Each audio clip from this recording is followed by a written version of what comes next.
ఒకసారి ఈ వీడియో చూడండి. నడమ పార్లమెంట్లో ఏమవుతుందో చూద్దాం. ఎన్నైనా రావచ్చు, ఓట్ల శాతం కూడా ఉంటుంది మనకు వచ్చేది.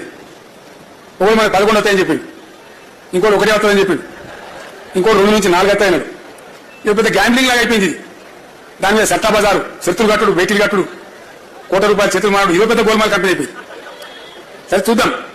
డెఫినెట్ గా మంచి స్పందన ఉండే ప్రజలలో, బస్ యాత్రలో మంచి ఫలితాలు రావాలి. ఎంతవరకు వస్తామో చూద్దాం. ఎట్లా వచ్చినా బాధ లేదు. మనకు 11 అయితే పొంగి చేసేయలేదు, 2, 3 అయితే కుంగిపోయేది. ఎట్లా వచ్చినా పరిస్థితి ఎట్లా ఉన్నా తెలంగాణ ఎన్నికను ఒక ఛాలెంజ్ గా తీసుకుని 100 కోట్లు ఖర్చు పెట్టి ఎన్నికల్లో గెలిపే లక్ష్యంగా పనిచేసిన ఒక పార్టీ నాయకుడు ప్రస్తుతం ఓటమిని తప్పనిసరిగా అంగీకరించే పరిస్థితికి కాలం అనేది తీసుకొచ్చింది. దీనికి ప్రధాన కారణం నియంతృత్వం, అహంకారం, ప్రజలకు పాలకుడు చేరువ కాకపోవడం. అది ఏ పార్టీ అయినా, ఏ ప్రభుత్వం అయినా ప్రజల అభిప్రాయాన్ని పరిగణనలోకి తీసుకున్నప్పుడు ప్రజల్లో నిశ్శబ్ద విప్లవం అనేది మొదలవుతుంది. ఆ నిశ్శబ్ద విప్లవం ప్రభుత్వ మార్పుకు కారణమవుతుంది, ప్రభుత్వ వ్యతిరేకత కారణమవుతుంది. దానికి